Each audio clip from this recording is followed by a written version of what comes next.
Let's go to Mark and Lindsay. All right. Well, first of all, she's like thinking in advance. Okay, so what if we decide to stay together? You know, and we're both older. You know, we want to have kids, whatever. So, just in case, let's do this home fertility test. What? Now I saw him doing something. I didn't see her. But they had to check his. They had to check his semen, which was hilarious. Why are you checking his semen and not her eggs? That's what I was like. Most likely his semen is going to be good. Your eggs are going to be the one that have a problem. Maybe. 9 times out of 10. They probably talked about this because he said something that contributed. Remember, she's a nurse, so he probably mentioned what we about to say. He talked about to her, and she was like, But anyway, you know, they want to do a fertility test to check his sperm count. She says, you know, it'd be useful for me to know before decision day. And, you know, I see how you care for your cats. And, you know, I feel like, you know, that would be you'd be a good father. You'd be take real good care of your kids. And so she's like, okay, so we need to get a sample. Funny. He goes into the room and talks about, let me get a video. Let me watch a video. I don't know how I'm going to do this. I don't know how I'm going to do this. Let me watch a video. And I'm sitting here like, bruh, you have a whole woman here. She said it too. Like, why you need a video? Why you need a video? You have a whole woman here. Dog, you ain't got to put your hands on yourself.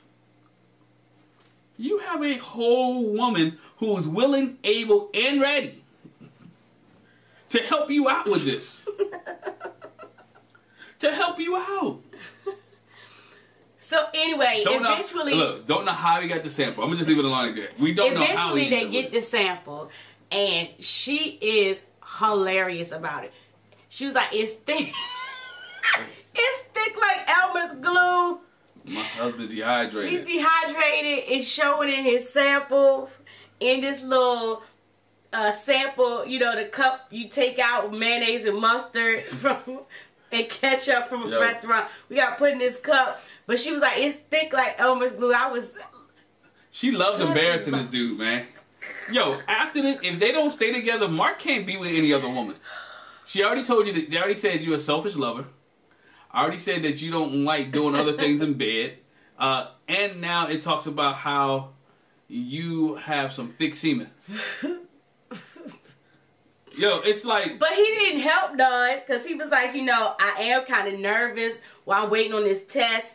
You know, do I have... Oh, they help me out. They help me out. I don't like how production put a few minutes later. Of course they I don't... To get the sample? Yes. Yeah. They could have left it alone. They didn't have to put that. They try to be funny. They put a few minutes later. Big letters. Black screen. Leave Mark alone. They're not helping Mark. Anyway, so, you know, he was like, you know, I am kind of nervous now that I think about it while I take it for the test. He said, because I did take some stuff in my 20s to help build up muscles and you know, get me big or whatever. Mark was on the roids. I'm going to call it. Mark was on steroids. Mark took steroids to get big, and he's concerned about his semen. Sorry, that was when you, like, how old is Mark now? 30, late 30s? Like 16? No, Mark, you fine. Bruh, you good. All right? It was just, you did it a couple times, you're good. I was like, okay. He was like, well, now that I think about it, that thing was funny. But I can't believe him. I don't know. But the guy that don't want to try the little I want a steroid thing. The guy who don't want to try tacos, don't want to try sushi, but I'll try steroids. Cause I want to get big. What is tacos and sushi doing to help build my muscle? But you don't like trying new things. But you would try that. What is it doing to help build my muscle? That's what he thought. But anyway, so they did a little test, like a pregnancy test. You're looking for lines. It was kind of faint. She was like, wait the whole 7 minutes. You'll see. So they get 2 lines, and it means he's good based on the home test. I still want to see what her test at. I mean, it's no way that you... Why are we talking about babies? You can't test... You can't... No, I understand. Yeah. But why are we talking about babies and... Because she said... I have to know for decision day, because decision day means I'm going to stay married to you. And so this is what goes on being married. So I want to know, before I go into it, is a family going to be the plan, or he ain't got nothing to... He's shooting blanks. But anyway, so we see Mark meet with his friend John, and we've seen John a few times. Yeah. That's who he was out there tossing the baseball with that time. And so Mark expresses he's not 100% on his decision day decision. John's like, how's it going? Mark says, it's been going. It's been, this last week in particular, it's been heavy. He talked about his mom has really been going through with her health, and Lindsay's been such a great help trying to find some place for her to go, because she needs to go to like an assisted living place where she can get all the help that she needs. And we see her video of her making phone calls, talking to the mom, and making arrangements. And he was like, she helped me clean up the house, and they got all this stuff bagged up. It almost seems like the mom might have been a little bit of a hoarder.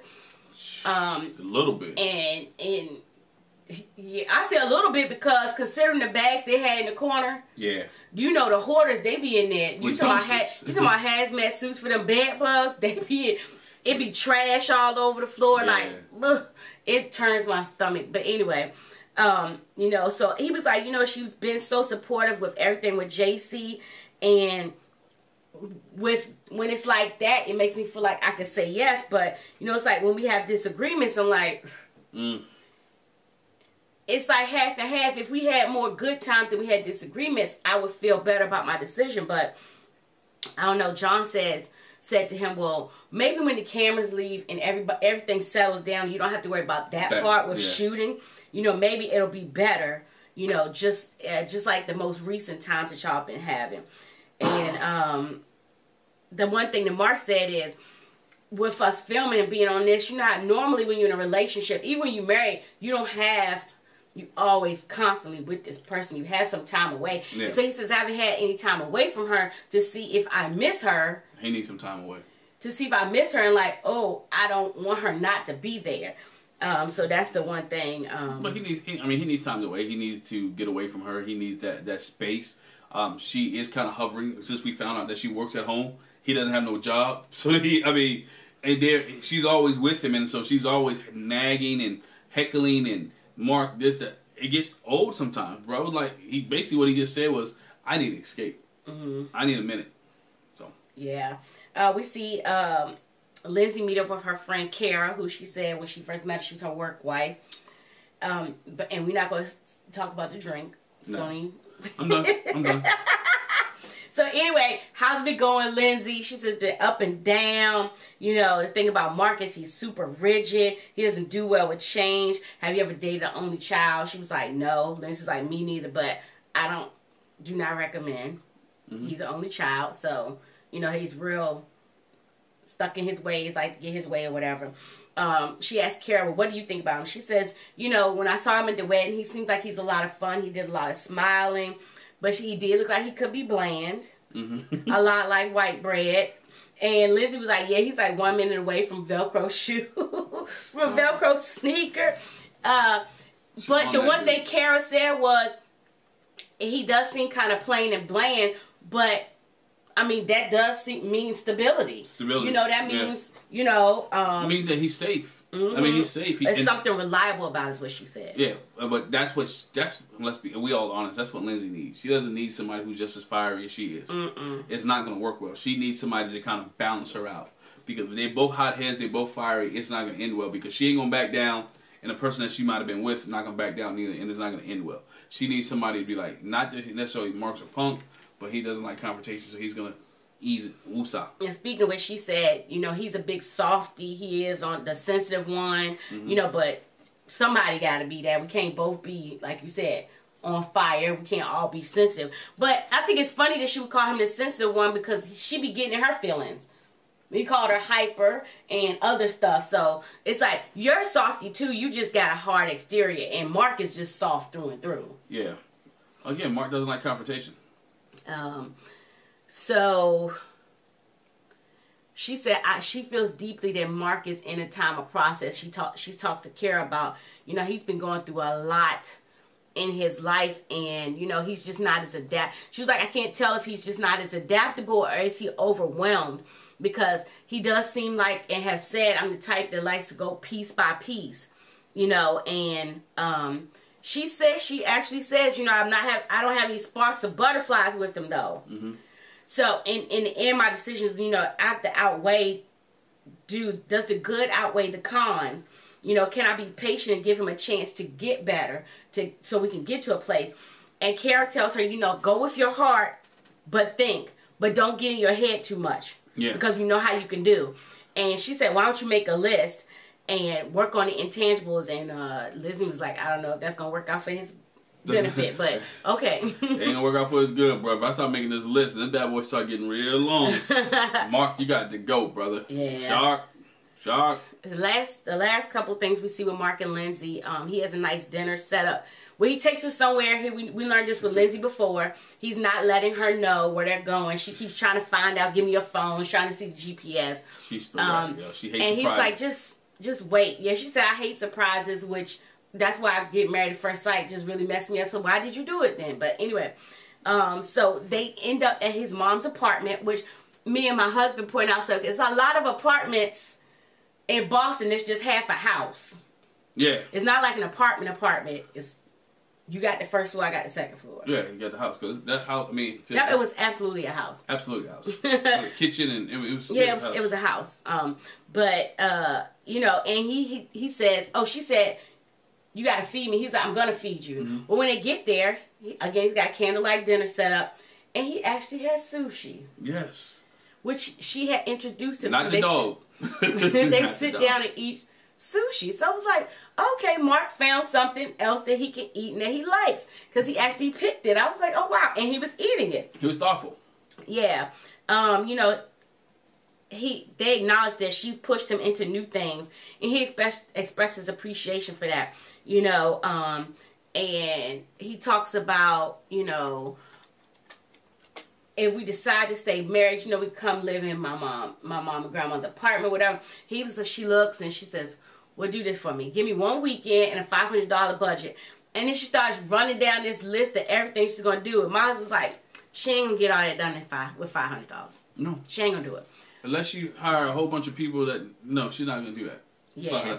And again, I understand the coat of paint. I understand some changes. But she wanted to do, what's that show, Overhaul? We used to watch, like, the guy used to leave for 2 days and come back, the whole house has changed. She want to do some Good Bones. One of them HGTV shows. She want to do that. Some demolition. She wanted to change my whole house. Yeah, because she said, I want to create a space for them. And his thing was, you know, with it all cleaned up and nice and neat, it feels more of a home than it ever did before. Mm-hmm. And he's like, you know, I wouldn't want to get all new stuff, because I do want, you know, a piece of my mom and my grandma still here. And she's like, but you can't live in the past. If this is where we're going to be, you know, we need to be a space for us. And that's the conversation we had.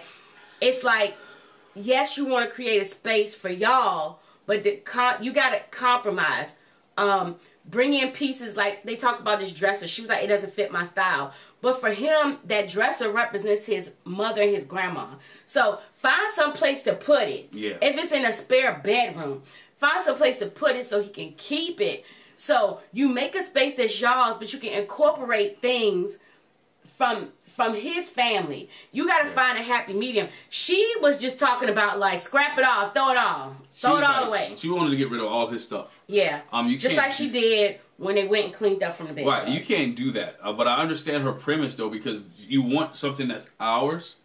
But right now, y'all can't do ours where it costs a lot of money. He doesn't have a job, per se. But you can't do ours because, again, we know that he's not as adaptable. He doesn't do well with change. So you're going to have to gradually transition. Gradually, it has to be a gradual transition, but I don't like Mark's terminology that he said. He like, my grandma, me, and you. Nah, that's not how it works, bro. When you get married, you leave your wife, you leave your family, and you cleave to your wife. So now, not that you negating your family, and they're a big part of your life. Trust me, your grandma and your mom, big part of your life. You've been taking care of them and all that. No one asking you to get rid of them, but she's just asking, let this space be ours. Because at the end of the day, we share your grandma, we take care of your mom, we're looking over them.